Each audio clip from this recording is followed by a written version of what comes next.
গৌরাঙ্গ মহাপ্রভুকে তাহলে যে কথা হচ্ছিল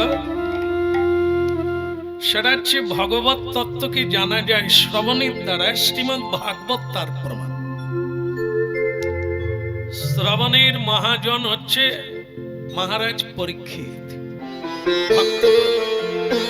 যিনি অর্জুনের বংশধর। তো সেই পরীক্ষিত মহারাজকে আমরা ভাগবতে জানি তিনি শ্রবণের মহাজন। মহাজন মানে যিনি ঈশ্বরকে প্রাপ্তি হয়ে যায়, ভজন মার্গে যিনি সিদ্ধি লাভ করেন, তিনি মহাজন নামে খ্যাত হন। প্রত্যেকটি জনকে, প্রতিজনকে নিজের ঘরে ফিরে যেতে হবে। এটি হচ্ছে মনুষ্য জীবনের লক্ষ্য। এখানে তো কারো বাড়ি নয়, হচ্ছে সব বাসা বাড়ি। তো বাসা মানুষ নেয় কেন?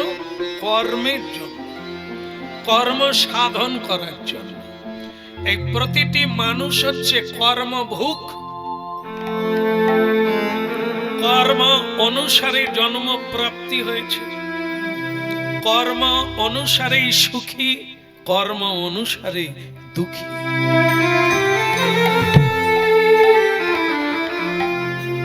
এখন বাকি কর্ম যতক্ষণ না এখানকার কর্ম শেষ হবে, জন্ম মৃত্যুর মালা বা চক্র ভেদ করতে পারবে, ততদিন তাকে এখানে বারবার জন্ম। আর সেই জন্মটায় যদি শ্রীকৃষ্ণ ভজন না হয়, তাহলে তাকে পুনঃ জন্ম নিতে হবে।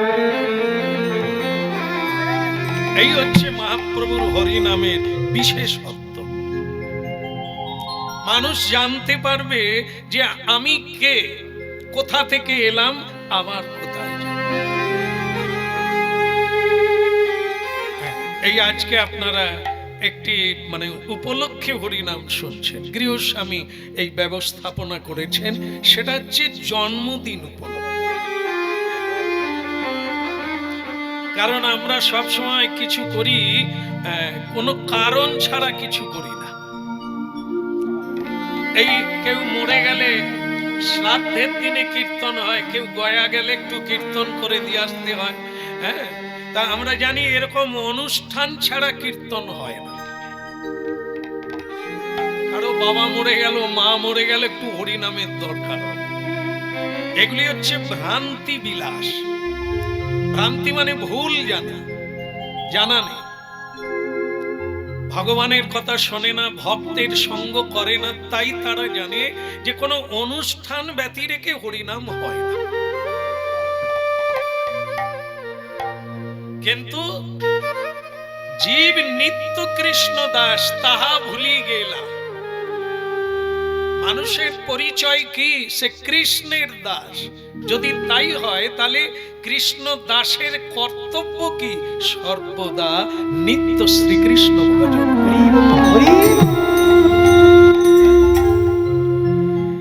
কিছু মানুষ আছেন যারা ভগবত ভক্ত, আজকে যারা ভজন করছেন, এরা সবার প্রণম্য, কিন্তু বেশিরভাগ গৃহা মেধি মায়া মুগ্ধ জীব, বিষ্ণু মায়ায় মোহিত হয়ে সংসার কারাগারে জর্জরিত হচ্ছে, কখনো ডুবছে, কখনো উঠছে, আবার মায়া দেবী চুমাচ্ছে।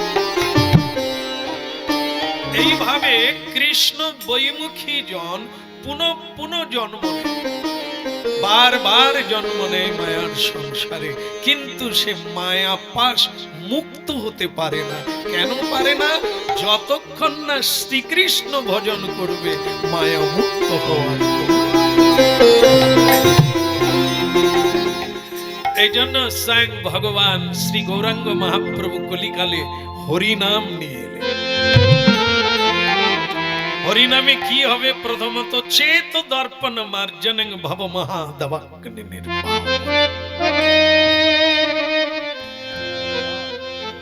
কুয়াশায় সূর্যের আলো দেখা যায় না, পথ দেখা যায় না, কুয়াশা কাটলে আলোকিত হয়ে যায় পৃথিবী। ঠিক মানব জীবনে কুয়াশা হচ্ছে মায়া।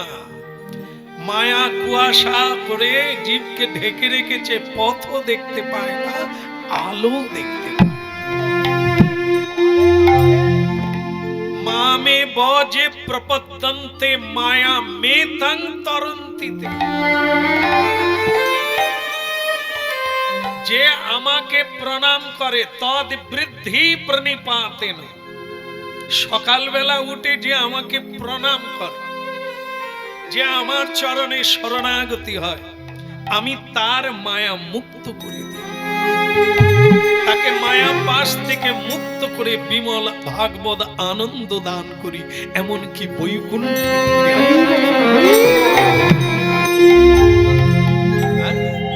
কৃষ্ণ ভুলি সংসারে কৃষ্ণ না ভজিনু দুঃখ কহিব কাহাকে।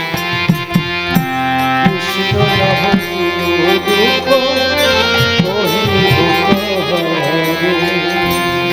দুর্লভ মানব জন কৃষ্ণ ভজিবারে,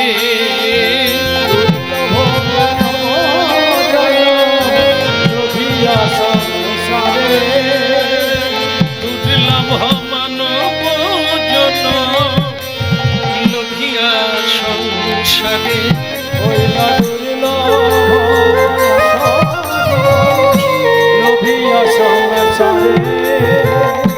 কৃষ্ণ না ভজিনু দুঃখ কহিব কাহাকে।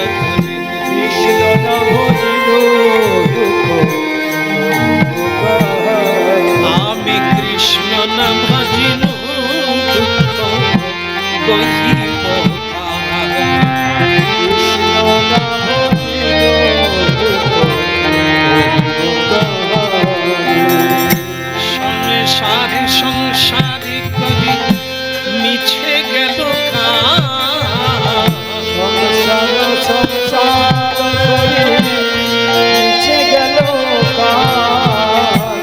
লাভে না হইল কিছুই ঘটিল জঞ্জাল, লাভ না হইল কিছুই ঘটিল জঞ্জাল। বলে লাভে না হইল কিছুই ঘটিল জঞ্জাল, ওই লাভ না হইল কিছুই ঘটিল জঞ্জাল।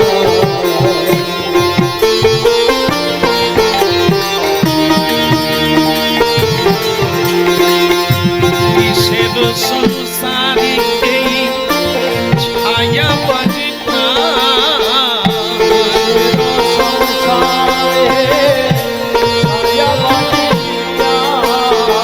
বলে হাতে মমতা করি বৃথা দিল যা,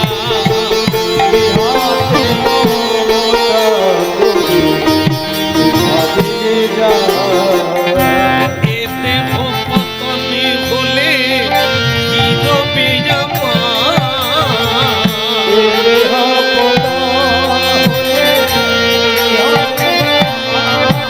বলে কেহ সুখী নাহি দেবে পুত্র পরিবার,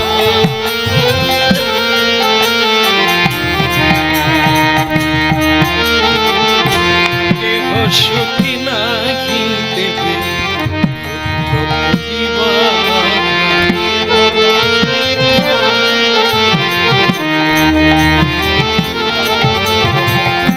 দুর্লভ মনুষ্য জন লোভিয়া সংসারে,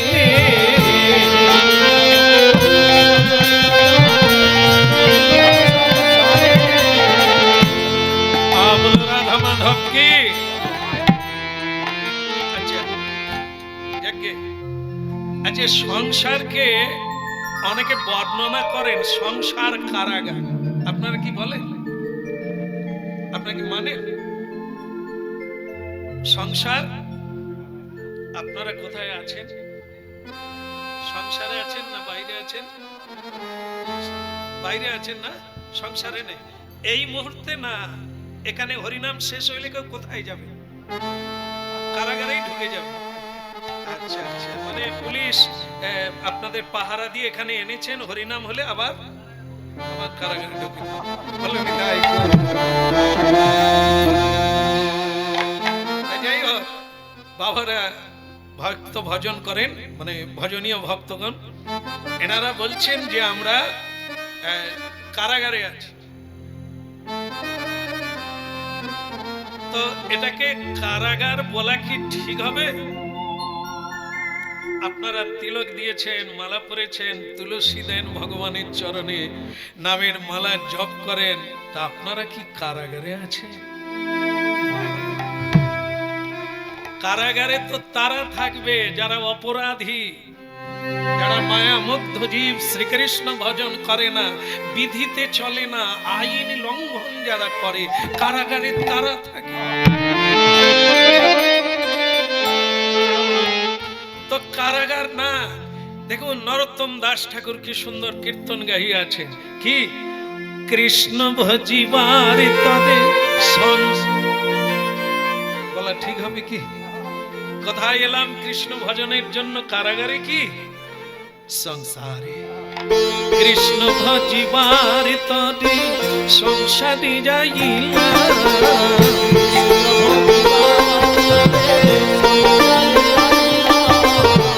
মিছে মায়ায় বদ্ধ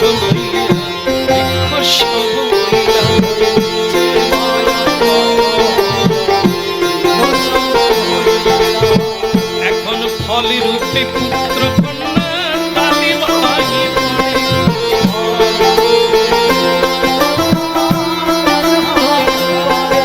ফলে কালী রূপে পৃথিবীতে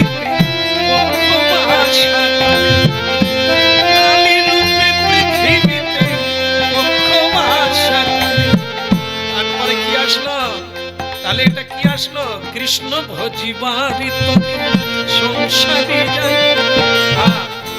আচ্ছা বলতে পারেন, মায়েরা বলেন তো হরিনাম কোথায় হয় না? কোন জায়গায় হরিনাম হয় না? আপনারা তো জানেন কোথায় হয় না? ভাগাড়ে হয় না, তাই না? কোথায় হরিনাম হয় না জানা গেল? ভাগাড়ে হরিনাম হয় না। তাহলে যার বাড়িতে হরিনাম হয় না সেটা কি?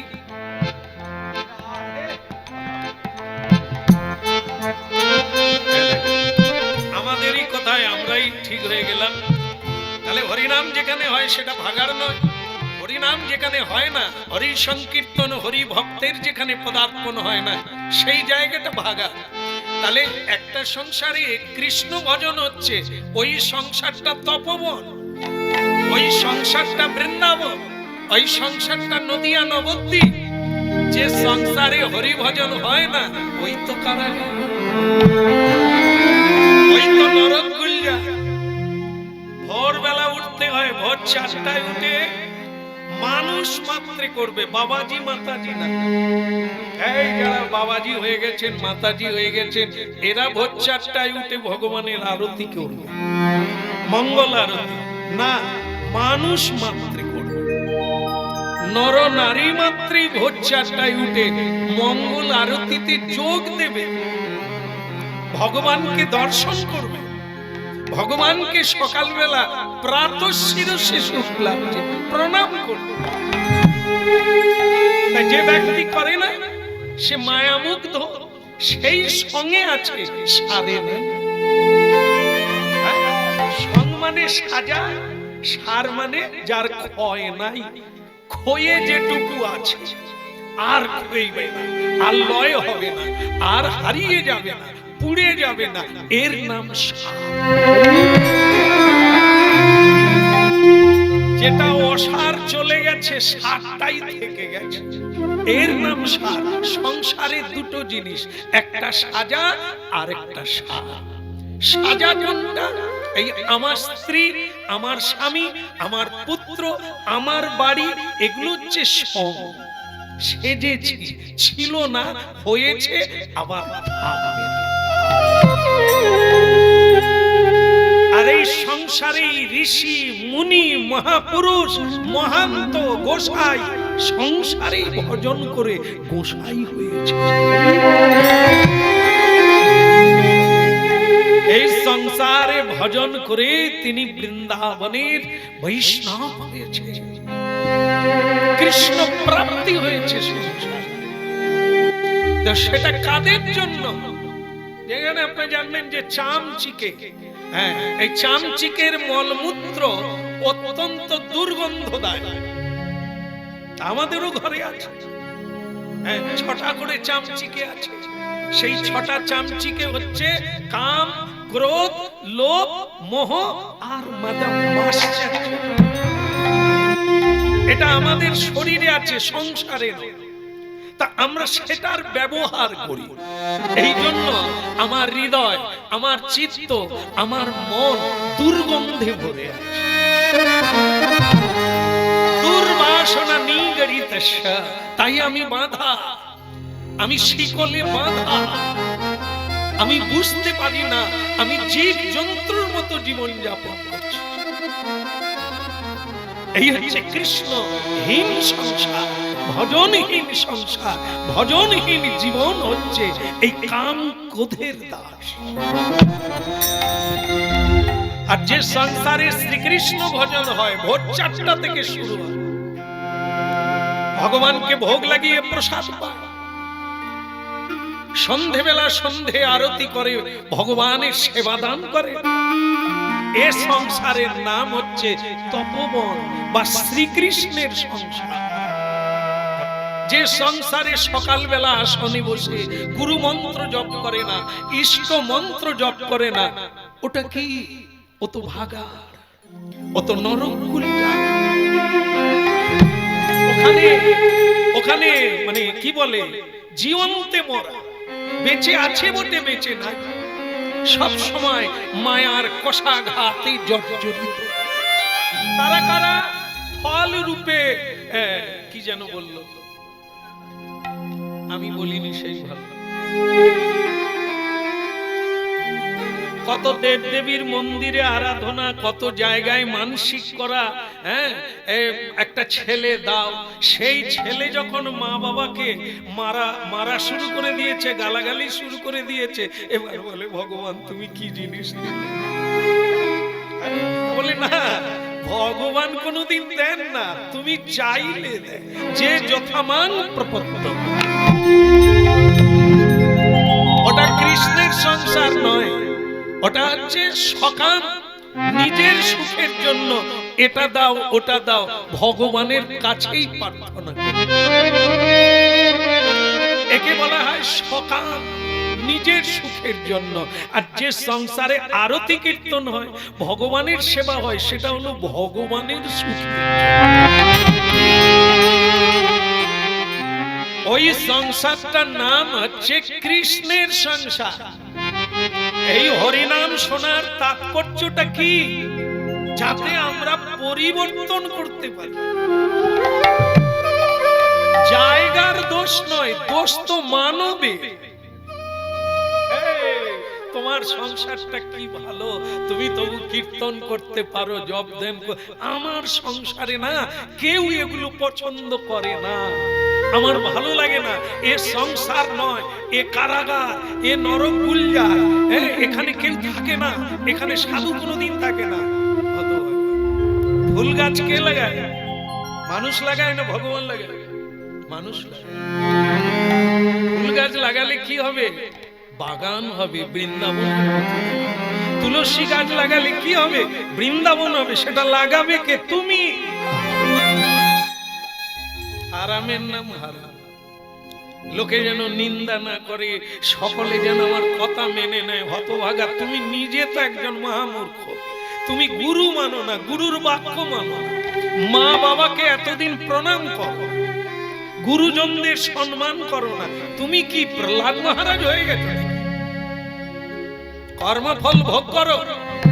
আর সংসারে যত বাধা দেবে, সংসারে যত বিঘ্ন আসবে, হরি ভজন তবে তো এগোবে।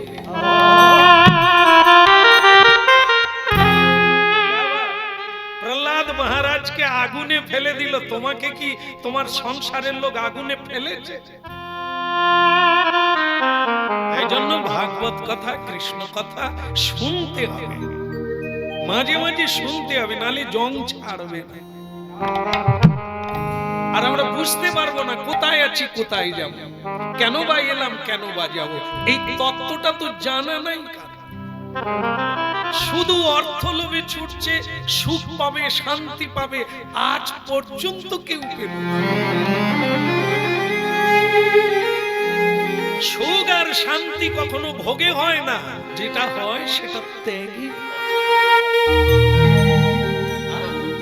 এই জন্য ভক্ত প্রহ্লাদ মহারাজ জীবনে কত আঘাত পেলেন, কত কষ্ট পেলেন, তা তিনি কারো কাছে বলেন না আমার বাবার জন্য হরিভজন হলো।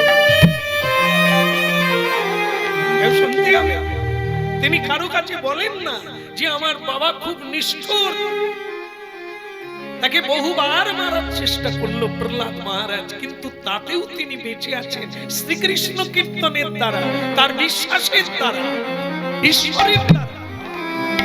আমরা যেখানেই জন্ম নিই, সংসার যত বড়ই শত্রুতা করুক, আমি ওইখানেই জয়লাভ করব। প্রহ্লাদ মহারাজ কি পালিয়ে গিয়েছিলেন? রাধারানী কি ঘর ছেড়ে পালিয়ে গিয়েছিলেন? তার এমন ননদিনী ছিল, শাশুড়ি ছিল, স্বামী কালী পুজো করে, কালী ভক্ত। রাধারানী কি বাড়ি ছেড়ে পালিয়ে গিয়েছিলেন? ভজন তো আপনি করবেন, বাধা যত আসবে, বিপত্তি যত আসবে, তত কৃষ্ণ নিকট হবে।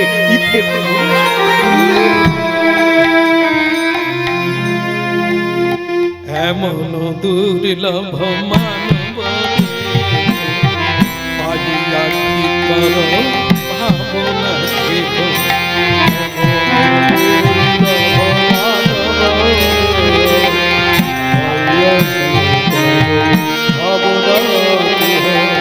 এমন দুর্লভ মানব দেহ পাইয়া কি করো ভাবনা দেখো,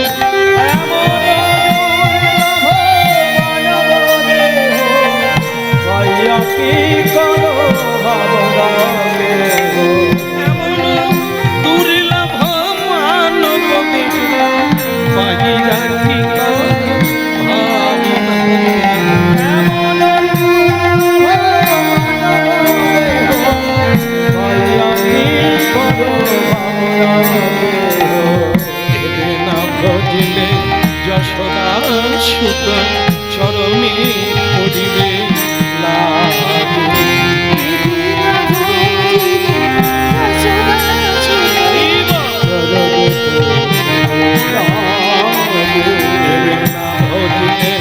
যশোদা সুত চরণে পড়িবে।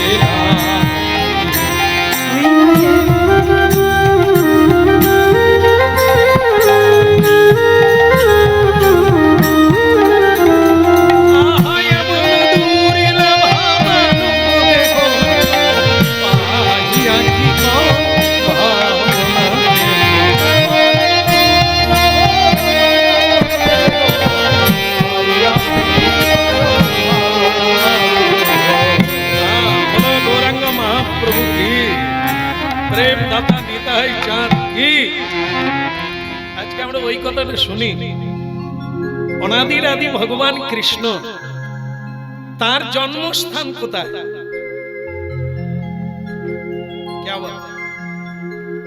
ভগবান শ্রীকৃষ্ণের জন্মস্থান কোথায়? কিসের মিটিং? বাবাজি ওখানে বসলেন কেন? আসলে বসুন।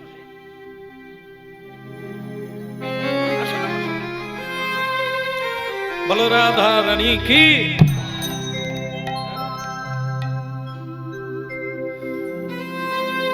এখানে এখানে এখানে না, এখানে বসো, সাধুরা বসে আছেন।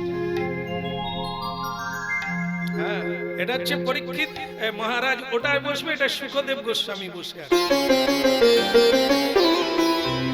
হ্যাঁ, যিনি বলবেন তিনি উপরে থাকবেন, সবসময় খেয়াল রাখবে বেটা। আর যিনি শুনবেন তাকে একটু নিচে বসতে হবে। কেন? এই যে এখন তো সব প্যাঁচ কল বাড়িতে বাড়িতে আছে না? নেই? আছে না? এই ধরো সকাল 6টায় জল আসে, বালতি আমি কোথায় রাখবো? প্যাঁচ কলের উপরে না নিচে? উপরে, তাই না? কেন উপরে রাখলে জল পড়বে না? এখানেই তত্ত্বটা রয়েছে। যে যিনি দেনেওয়ালা মানে জল দেবে সে থাকবে উপরে, আর লেনেওয়ালা গুরু থাকবে উপরে, আর লেনেওয়ালা শিষ্য উপদেশ নেবে।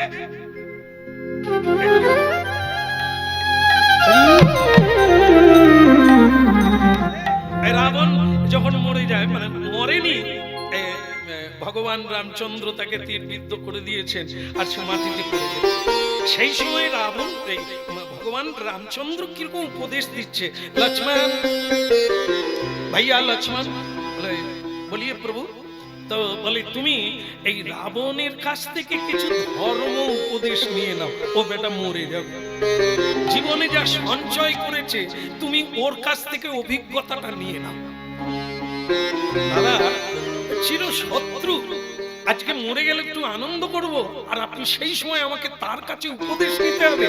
তখন গুরু মানলে গুরু আদেশ মানতে, তার নাম গুরু। তুমি যদি উপদেশ দেবে, উপদেশের বিচার করবে, তাহলে তুমি কি করে ছোট হলে বা শিষ্য? যাও, যেটা বললাম সেটা করো। লক্ষণের মেজাজ তো একটু চড়া সব সময়।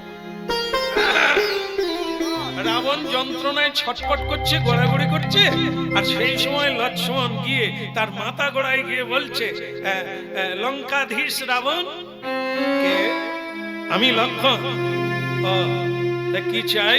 আমার দাদা পাঠিয়ে দিলে আমাকে একটু, সেই তো আপনি মরে যাবেন, তা কিছু উপদেশ দিয়ে দেন। রাবণ বলছেন, আর কি বলবো, বলে আবার চোখ বন্ধ করে দিয়েছে, কিছু বলবো না। কিছুক্ষণ দাঁড়িয়ে লক্ষণ বলল, মরার যন্ত্রণায় ভুগছে, আমি তাকে উপদেশ নিতে চলে যাই। এই লক্ষণ এসে গেল, বলে দাদা কিরে লক্ষণ কি উপদেশ দিল? বলে উপদেশ কি দিবে, সে তো মৃত্যু যন্ত্রণায় ছটফট করছে, কিচ্ছু বলতে পারলো না। একবার আমার দিকে তাকালো, আবার চোখ বন্ধ করে দিল। তো রামচন্দ্র বললেন, লক্ষণ তুমি গিয়ে দাঁড়িয়েছিলে কোথায়? বলে কেন, তার মাথা গড়ায়। এইটাই তো ভুল, শুরুটাই তো তোমার ভুল হয়ে গেছে। যে উপদেশ নেবে তার ভাব কি হতে হবে, তার জায়গাটা কি হবে, সে পাত্রটা কেমন হবে, এটা তো তোমাকে হতে হবে। নাহলে ও যে জ্ঞানী, এই জন্য তোমাকে দেখে আবার চোখ বন্ধ করছে। বলে ব্যাপারটা কি আমার মাথায় ঢুকলো। আরে বাবা, যে উপদেশ নেয়, উপদেক্ষন্তিতে জ্ঞান, জ্ঞানীন তত্ত্বদর্শী, তিনি জ্ঞানী। তার কাছে আমি তত্ত্ব উপদেশ নিতে গেলে আমাকে শিষ্য হতে হবে। শিষ্যের কাজ হচ্ছে বিনয়ী, শ্রদ্ধাবান লভতে জ্ঞান। শ্রদ্ধা চাই, ভক্তি চাই। তুমি মাথা গড়াই দাঁড়িয়ে আছো, তুমি গুরু না সে? তুমি আরেকবার যাবো, আবার যাবো, এবারে গিয়ে পায়ের কাছে দাঁড়াবে, আর পায়ের দিকে গিয়ে দাঁড়াবে। তো বলি তাই? আচ্ছা ঠিক আছে, আবার একবার যাই। এই লক্ষণ আবার পায়ের দিকে গিয়ে দাঁড়ালো, আর হাত জোড়ে করে বলছেন, আমার প্রণাম নেবেন, আমার দাদা পাঠিয়ে দিয়েছে, আপনি আমাকে কিছু ধর্ম উপদেশ দেন। এইবার কিন্তু রাবণ চোখ খুললো, খুলে বলছে, লক্ষ্মণ অনেক কিছু বলার ছিল, কিন্তু আসলে জীবনে জানো কাউকে বলার লোক পেলাম না, সবাই আমাকে উপদেশ দিল, আমার কথা কেউ শুনল না। তোমার মতো ছেলেকে আমার অনেক কিছু বলার, কিন্তু মৃত্যু যন্ত্রণায় আমি বড় কাতর, তাই বলার বেশি কিছু নাই। অনেক সময় আমি অবহেলা করেছি, এখন আমার মনে হচ্ছে যে এই ধর্মতত্ত্বটা যদি শুনতাম আর লোককে বলতাম, মানুষের উপকার হতো। তোমাকে আমি শুধু দুটো উপদেশ দেব, তাও যদি শেষ করতে পারি ভালো, মরে যাই তো তুমি ধরে নিও, তোমার দাদার কাছে দেবে। তাহলে দুটো উপদেশ কি? শুভস্র শীঘ্র, অশুভস্র কাল হারেন। এই দুটো যদি মনে কোনোদিন শুভ কাজের উদয় হয়, ভালো চিন্তার উদয় হয়, ভালো ভাবনার উদয় হয়, যত তাড়াতাড়ি পারো করো। আর যদি অশুভ চিন্তা আসে, তাহলে করব করব করে কাল হরণ, সময় নষ্ট করো, তাহলে হয়তো তোমার দ্বারা খারাপ কাজটা আর হবে না। লক্ষণ বলছে ওসব মরার সময় আবেগের কথা আমি শুনতে রাজি না, প্রমাণ দিয়ে বলবো। এর কোনো প্রমাণ আছে? শুভস্য শীঘ্রম, যত তাড়াতাড়ি পারা যায় করতে হয়। কোনো প্রমাণ আছে? রাবণ বললেন বহুত আচ্ছা ছাত্র পেয়েছি, মরার কালে ভালোই ছাত্র পেয়েছি, যে যুক্তি দিয়ে বুঝতে চাই। এর প্রমাণ আমি নিজে, এর প্রমাণ আমি রাবণ, আমি লঙ্কাধীশ রাবণ, আমি দশানন, হ্যাঁ আমি নিজেই তার প্রমাণ। বল কিরকম? এই যেমন ধরো আমি সব মানুষকে বলে দিয়েছিলাম যে আমি তোমাদের জন্য একটা ভালো কাজ করব, সেই কাজটা হলো স্বর্গে যাওয়ার সিঁড়ি তৈরি করে দেবো। ভজন করতে হবে না, পুণ্য করতে হবে না, দান করতে হবে না, কিচ্ছু করতে হবে না, সিঁড়ি দিয়ে গট গট গট গট করে। সবাই খুশি হয়েছে, সবাই শুনে খুব বাহবা দিয়েছে, হ্যাঁ আর আমিও খুশি। হ্যাঁ দু চারটা সিঁড়ি বানানো শুরু করে দিলাম।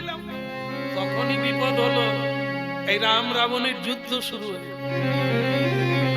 তখন আমি চিন্তা করলাম এখন থাক, সিঁড়ির কাজটা বন্ধ থাক, রাস্তার কাজ বন্ধ থাক, আগে যুদ্ধটা শেষ করি, তারপরে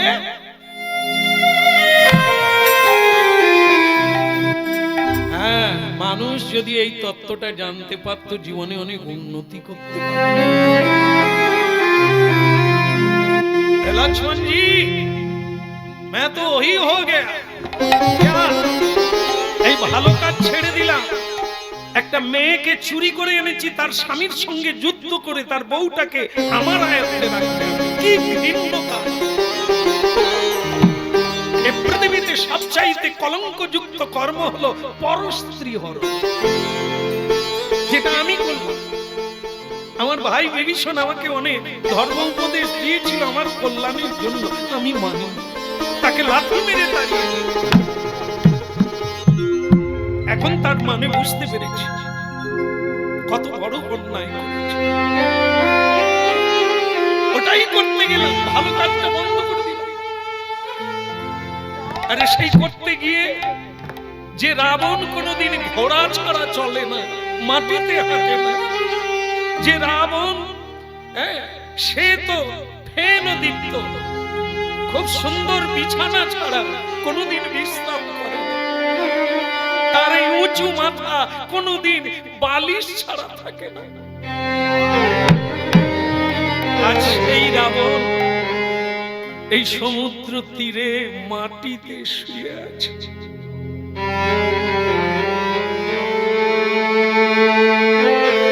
কাকে বোঝাবো? কজনাই বুঝবে আমাকে দেখে?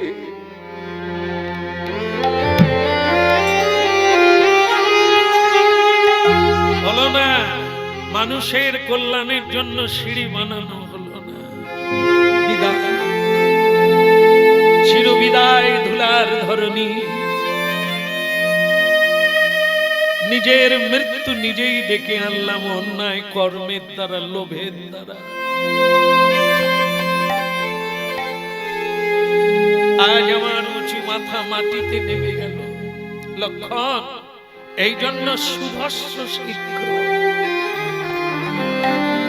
ভালো কাজ মাথায় এলে আগে করো, আগে করো, করবো বলো না,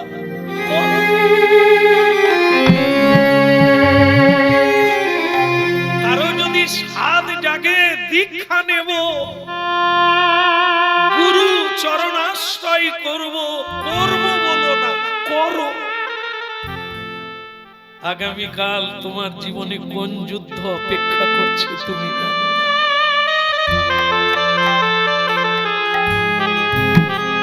আজ নয় কাল এ কথা বলে মূর্খজন, পণ্ডিত কবু নয়।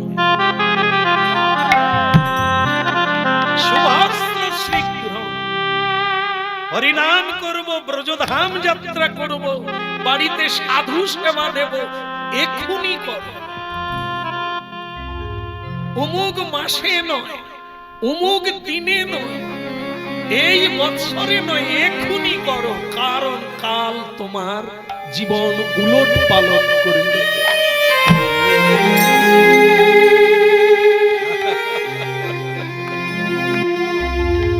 এই সেই রাম, পরাজিত রাম, হেরে যাওয়া রাম, এই তো প্রমাণ।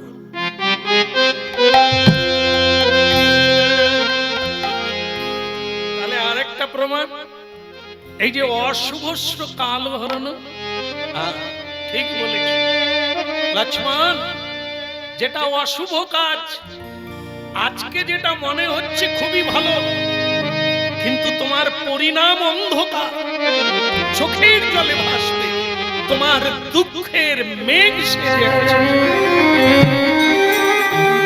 এটা কি?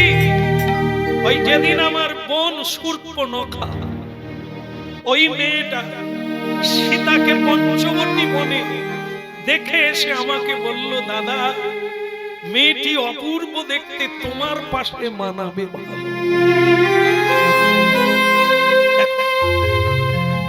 বন অবুঝ, সে বলতে পারে, আমি কেন একবার ভাবলাম না পর নারী পর স্ত্রী মাতৃ জাতি সমান,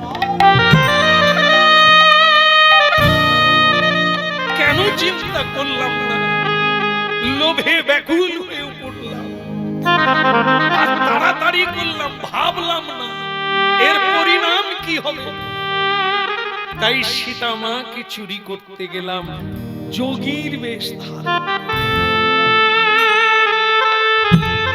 আর আজকে তার পরিণাম হলো এই মাটিতে শুয়ে থাকা। ওই লোভটা যদি সেদিন ত্যাগ করতাম, ভেবে দেখতাম, করব করব বলে সময় কাটাতাম, আজ হয়তো রাবণ মাটিতে শুয়ে থাকত।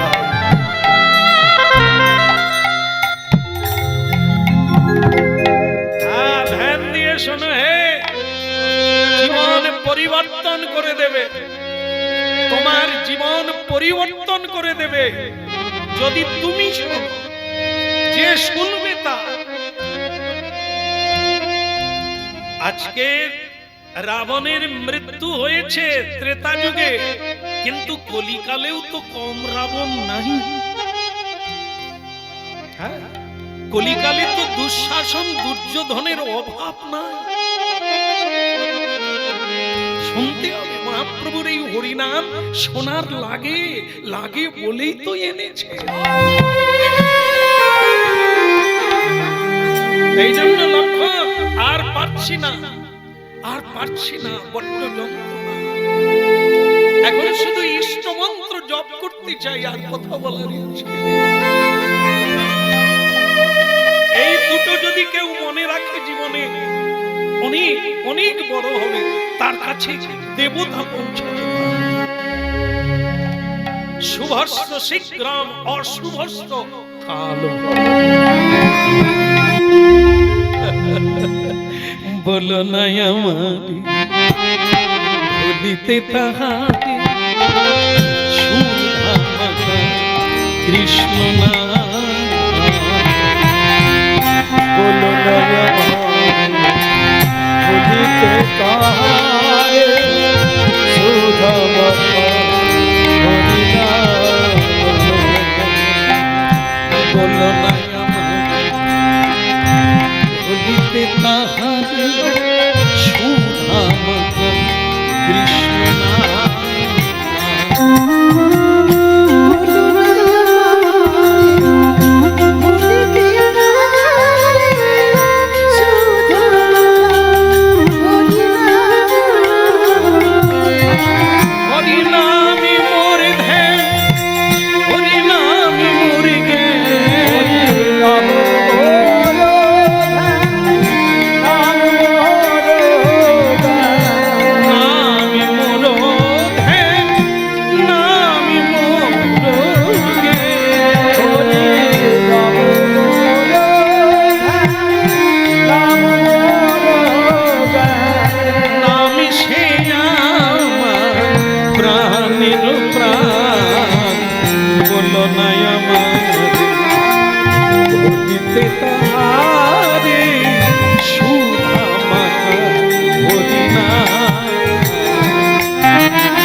গো বধূ